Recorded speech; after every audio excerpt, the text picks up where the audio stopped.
सिंध में बल्दियाती इंतखाबात का पहला मरहला और पहले मरहले में 4 डिवीज़न के 14 अजला के अंदर बल्दियाती इंतखाबात होंगे और ये बल्दियाती मैदान कल सजेगा। Pakistan peoples party, PSP, MQM और पाकिस्तान तहरीक इंसाफ भरपूर मुकाबला करने के लिए तैयार हैं। GDA भी किसी से पीछे नहीं रहेगी और तमाम सियासी जमातें जो हैं वो अपने अपने मैदान में उतारने के लिए पहलवान तैयार हैं। पाकिस्तान पीपल्स पार्टी देखा जाए तो सबसे मजबूत जमात नज़र आ रही है, बिकॉज सूबे के अंदर भी उनकी हुकूमत है और सूबाई हुकूमत का एक ख़ास एडवांटेज होता है। बहरहाल फैसला तो आवाम को करना है और हतमी फैसला आवाम ही करते हैं, बिकॉज इंतखाबी मैदान एक ऐसी जगह होती है जहाँ पर आवाम अपनी राय का इजहार करते हैं। तो सिंध में बल्दियाती इंतखाबात एक तवील अरसे के बाद हो रहे हैं और काफ़ी अरसे से तातुल का शिकार थे, बहुत इस पर ले दे हुई और गुज़श्ता रोज़ सिंध हाई कोर्ट के अंदर मुख्तलिफ सियासी जमातों ने अपना एड़ी चोटी का जोर लगाया कि इन बल्दियाती इंतखाबात को मुलतवी करवा दिया जाए और इनको इस हवाले से पाकिस्तान तहरीक इंसाफ, MQM और मुख्तलिफ सियासी जमातों के वकला ने सिंध हाई कोर्ट में दलाइल भी दिए। लेकिन सिंध हाई कोर्ट ने जो हतमी तौर पर फैसला दिया वो ये था कि तमाम सियासी जमातों की दरखास्तों को रद्द कर दिया गया और यूँ सिंध के बल्दियाती इंतखाबात का पहला मरहला अपने मुकर्ररा वक्त यानी कि कल से शुरू हो रहा है। मीरपुर खास, लाड़काना, सखर, बेनज़ीराबाद डिवीज़न के 14 अजला में ये इंतखाबात हैं, जहाँ पर उमूमी तौर पर पाकिस्तान पीपल्स पार्टी का पलड़ा भारी नज़र आता है। पाकिस्तान पीपल्स पार्टी के शहरी इलाकों में और देही इलाकों में सबसे ज़्यादा सीट्स हैं सूबाई असम्बली के अंदर और कौमी असम्बली के अंदर भी इंटीरियर से ज़्यादातर पाकिस्तान पीपल्स पार्टी ही जीती है। उसके बाद GDA और पाकिस्तान तहरीक इंसाफ के पास भी मुख्तलिफ नशस्तें हैं। MQM शहरी इलाकों की एक बड़ी जमात है और इस बार उनको PSP का चैलेंज भी दरपेश होगा। इस पर हम बात करेंगे। हमारे साथ मौजूद होंगे पाकिस्तान पीपल्स पार्टी से सरदार नज़ाकत। इसके साथ साथ आज हम बात करेंगे वज़ीर आज़म शहबाज शरीफ आज एक रोज़ा कराची के दौरे पर आए थे। मुख्तसर सा दौरा था। वज़ीर आज़म सबसे पहले पाकिस्तान नेवी की एक पासिंग आउट परेड में शरीक हुए थे और वहाँ पर पाकिस्तान और पाकिस्तान के अलावा दीगर कई दोस्त ममालिक के कैडेट्स भी आज पास आउट हुए हैं। उनमें सऊदी अरेबिया, कतर, फ़िलिस्तीन, घाना और इसके अलावा भी बहुत से ममालिक ऐसे हैं जिनके कैडेट्स आज पाकिस्तान नेवी की इस पासिंग आउट परेड में पास आउट हुए हैं। वज़ीर आज़म शहबाज शरीफ जब कराची पहुँचे तो वज़ीर आला मुराद अली शाह ने उनका एयरपोर्ट पर इस्तकबाल किया। उसके बाद वो पाकिस्तान नेवल एकेडमी गए, वहाँ पर पासिंग आउट परेड में शरीक हुए। वज़ीर आज़म को एक शानदार तरीके से गार्ड ऑफ ऑनर पेश किया गया। वज़ीर आज़म ने गार्ड ऑफ ऑनर का मुआयना किया और उसके बाद अपने खिताब में कहा कि हमारी दोस्ती या अमन की ख्वाहिश को हमारी कमज़ोरी न समझा जाए। पाकिस्तान की जो मुसल्लह अफवाज हैं वो अपनी धरती और अपने मुल्क का दिफा करने की भरपूर सलाहियत रखती हैं और साथ ही साथ वज़ीर आज़म ने यह भी कहा कि CPAC के जितने भी मंसूबे हैं वो जल्द से जल्द मुकम्मल करने की हम कोशिश कर रहे हैं, बिकॉज़ पाकिस्तान की जो तकदीर है वो CPAC के साथ जुड़ी है और बिलखुसूस गवादर के तरक्याती कामों का एक तेज़ी से एक सिलसिला जो जारी है। गुज़श्ता रोज़ वज़ीर आज़म गवादर भी गए और वहाँ पर मुख्तलिफ प्रोजेक्ट्स का भी ऐलान भी किया और वहाँ पर माहीगीरों से बिलखुसूस एक मुलाकात की थी। माहीगीरों ने मुलाकात के दौरान अपने मसाइल सामने रखे थे और इसी तरह कराची में पाकिस्तान पीपल्स पार्टी की जानिब से, सूबाई हुकूमत की जानिब से एक बहुत ज़बरदस्त तोहफ़ा दिया जा रहा है और वो तोहफ़ा ये है कि पीपल्स बसेस चलाई जा रही हैं कराची के अंदर और इन बसेस के आने के बाद ये जदीद बसेस हैं। कराची का जो सफ़र है वो एकदम तब्दील हो जाएगा और आवाम को एक सफरी सहूलत मैसर आएगी। कराची के वो आवाम जो W11 और इस जैसी दीगर खटारा बसेस में सफ़र करने पर 2022 में भी मजबूर थे। लाहौर, मुल्तान, इस्लामाबाद में मेट्रो बसेस चल गई, लाहौर में ऑरेंज लाइन ट्रेन भी चल गई और इस खित्ते के अंदर तमाम ममालिक के जो मेट्रोपॉलिटन सिटीज़ हैं उनमें इस तरह के मेट्रो और मैस ट्रांजिट के प्रोजेक्ट्स बहुत पहले आ गए थे। लेकिन कराची के अंदर लकीली ग्रीन बस का एक सेटअप आया, उसके बाद रेड लाइन और अब सिंध हुकूमत की जानिब से ये आवाम को खुशखबरी दी गई है कि पीपल्स बसेस भी रोड पर आने वाली हैं। पाकिस्तान पीपल्स पार्टी के रहनुमा सरदार नज़ाकत ने हमें ज्वाइन किया है। सरदार साहब अस्सलाम वालेकुम। जी वालेकुम अस्सलाम। Thank you so very much for the time. सरदार साहब, सबसे पहले तो मैं बल्दियाती इंतखाबात के हवाले से आपसे बात करूंगा। सिंध में पहला मरहला कल से शुरू हो रहा है। 14 अजला के अंदर पाकिस्तान पीपल्स पार्टी की तैयारी कैसी है? क्या आप क्लीन स्वीप करने वाले हैं या कोई थोड़ी बहुत सीट्स छोड़ देंगे दूसरों के लिए?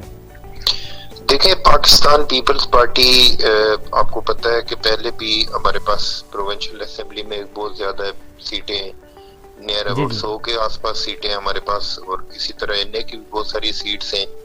और पाकिस्तान पीपल्स पार्टी की जो तंजीम है, पाकिस्तान पीपल्स पार्टी के चेयरमैन बिलावल भुट्टो जरदारी साहब की हिदायत पे काफी अरसे से हमारी बलदियाती इलेक्शन के हवाले से तैयारी चल रही थी, और डिस्ट्रिक्ट वाइज और यूसी वाइज और सिटी एरिया वाइज हमारी मीटिंग्स भी हुई, प्रोग्राम भी हुए। और पाकिस्तान पीपल्स पार्टी की जो लीडरशिप है वो अपनी जो तंजीमी हमारे ओहदेदार है, कारकुनान है, उनके ऊपर बिल्कुल सेटिस्फाइड है। और इंशाल्लाह हमें तो उम्मीद यही है कि इंशाल्लाह 99% पाकिस्तान पीपल्स पार्टी जिन इलाकों के अंदर 99% का दावा कर रहे हैं सरदार नज़ाकत साहब, ये बहुत बड़ा फिगर नहीं जी? 99% सीट्स जीतने का दावा कर रहे हैं, ये बहुत बड़ा फिगर नहीं? क्या इस पाई की तैयारी है? हमारी कोशिश तो ये होगी कि इंशाल्लाह पाकिस्तान पीपल्स पार्टी हर सीट के ऊपर इंशाल्लाह कंपटीशन करेगी, अपना ज़ाहिर है वोटर को निकालने में कामयाब होगी। हमारी कोशिश तो 99% पे है, और जितना भी पाकिस्तान सिंध के लोगों ने मैंडेट देना है, और अगर सिंध के लोग किसी और पॉलिटिकल पार्टी को भी वोट करते हैं तो पाकिस्तान पीपल्स पार्टी उनके मैंडेट को तस्लीम करेगी। लेकिन मैं अपनी वर्किंग की बता रहा हूँ कि हमारी जो वर्किंग रिलेशनशिप है लोगों के साथ और अपने अवाम के साथ, उसमें हमारा टारगेट यही है कि सिंध से जो पहले मरहले के इलेक्शन हो रहे हैं, कल होने जा रहे हैं, उसमें हम लोग 99% पे हम लोग काम कर रहे हैं। तो डिपेंड करता है लोगों के ऊपर और टर्नआउट के ऊपर, और लोग किस तरह बाहर निकलते हैं। और मैं उम्मीद कर सकता हूँ कि पाकिस्तान पीपल्स पार्टी ने जिस तरह पहले पाकिस्तान पीपल्स पार्टी को लोगों ने मैंडेट दिया है, इसी तरह कल भी इंशाल्लाह लोग पाकिस्तान कल भी मैंडेट देंगे। सरदार नज़ाकत साहब, ये कहिएगा कि पहले मरहले में सिंध के जो छोटे शहर हैं बनिस्बतन कराची और हैदराबाद के, वहाँ पर ये इंतखाबात हैं, तो हमने एक ज़िमनी इंतखाब का एक ट्रेलर देखा था, कोरंगी लांडी का इलेक्शन हुआ था, ज़िमनी इंतखाब हुआ था, वहाँ पर टर्नआउट कुछ खास नहीं था। तो क्या आपको लगता है कि बल्दियाती इंतखाबात में इस बार टर्नआउट बेहतर होगा और आप एक पुरअमन इंतखाबात करवाने में भी कामयाब हो जाएंगे? पार्टीज का फर्ज बनता है कि तमाम जो भी एग्जिस्ट करते हैं, जो लोग इलेक्शन में हिस्सा ले रहे हैं, सिंध की जो बाकी पॉलिटिकल पार्टीज हैं, एमक्यूएम है, आपने पीएसपी का जिक्र किया, पीर पगाड़ा साहब की पार्टी का जिक्र किया, तो सबको मेरे ख्याल में अपने अपने वोटर के ऊपर काम करना चाहिए। और हमें ज्यादा से ज्यादा लोगों को मोटिवेट करके इलेक्शन तक लेके आना चाहिए, इलेक्शन पोलिंग स्टेशन तक लेके आना चाहिए, ताकि ज्यादा से ज्यादा लोग अपना वोट कर सकें और पूरी दुनिया में एक जो डेमोक्रेटिक प्रोसेस है पाकिस्तान का, वो पूरी दुनिया के सामने आ सके कि पाकिस्तान के अंदर लोकल बॉडीज के जो इलेक्शन हो रहे हैं उसमें टर्नआउट अच्छा है। तो मैं समझता हूँ कि बड़े अच्छे तरीके से इलेक्शन होगा, लॉ एंड ऑर्डर मेंटेन होगा। पूरी कोशिश कर रही है सिंध गवर्नमेंट के बिल्कुल लॉ एंड ऑर्डर को मेंटेन किया जाए और किसी तरह की कोई गफलत न हो। इसमें सिंध के बाकी इजला से भी पुलिस की नफरी, रेंजर्स और सारी चीजें इंतजाम मुकम्मल हैं, और हम दुआ करते हैं कि पीसफुली इलेक्शन हो। जो भी सिंध के लोग जिसको मैंडेट देना चाह रहे हैं, अगर पाकिस्तान पीपल्स पार्टी को मैंडेट देंगे तो वो भी हमारे लिए खुशी की बात होगी। और अगर हम जमहूरी लोग हैं, अगर किसी और को भी अगर सिंध के लोग वोट करते हैं तो उनके मैंडेट को भी पाकिस्तान बहुत अच्छी बात है। और एक जमहूरी सोच रखने वाली पार्टी का यही वतीरा होता है, और पीपल्स पार्टी अक्सर इसकी मिसालें भी देती रहती है। सरदार नज़ाकत साहब, ये कहिएगा, मीरपुर, लाड़काना, सखर, जैकबाबाद और इस तरह 14 अजला के अंदर इलेक्शंस हैं, पाकिस्तान पीपल्स पार्टी को क्या लगता है कि किस शहर में आपको कौन सी पार्टी टफ टाइम दे सकती है, या हर जगह आपकी मेजोरिटी है?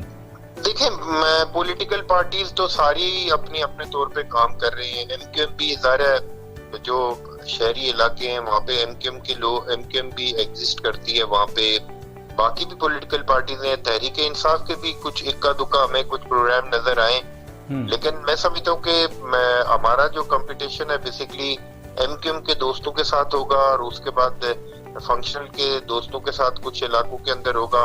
बाकी तो तहरीक इंसाफ तो आपको पता है कि जिस तरह 2018 में इलेक्शन हुआ था, पाकिस्तान के इदारों ने तहरीक इंसाफ को मुसल्लत किया था पाकिस्तान के, अब वो उनके लिए वो उस तरह का एटमॉस्फेयर तो नहीं है, लेकिन जो हकीकी मायने में पॉलिटिकल पार्टीज हैं सिंध के अंदर एग्जिस्ट करती हैं, एमक्यूएम है, जीडीए के जैसे दोस्त हमारे इलेक्शन लड़ रहे हैं, इसी तरह पीपल्स पार्टी लड़ रही है इलेक्शन, और बाकी पॉलिटिकल पार्टीज लड़ रही हैं। हम तमाम अगर मैं सरदार नज़ाकत साहब आपसे ये पूछूं, आपने जीडीए आपने जीडीए और एमक्यूएम का कहा कि वो हमें टफ टाइम दे सकते हैं, अगर मैं आपसे पूछूं तो एमक्यूएम जो है वो सक्खर और मीरपुर खास में आपको टफ टाइम दे सकेगी, इसी तरह जीडीए कौन से शहर में दे सकेगी, क्या आप शहरों के नाम बताएंगे? तो खैर नहीं कह सकते, क्योंकि जाहिर है वो भी अपने तौर पे कोशिश कर रहे हैं और मैं समझ रहा हूँ कि टफ टाइम तो पीपल्स पार्टी को मुश्किल है, लेकिन जो भी वो काम कर रहे हैं या वोट के लिए अपनी कोशिश कर रहे हैं, पीपल्स पार्टी तमाम पॉलिटिकल पार्टीज को वेलकम करती है। और अगर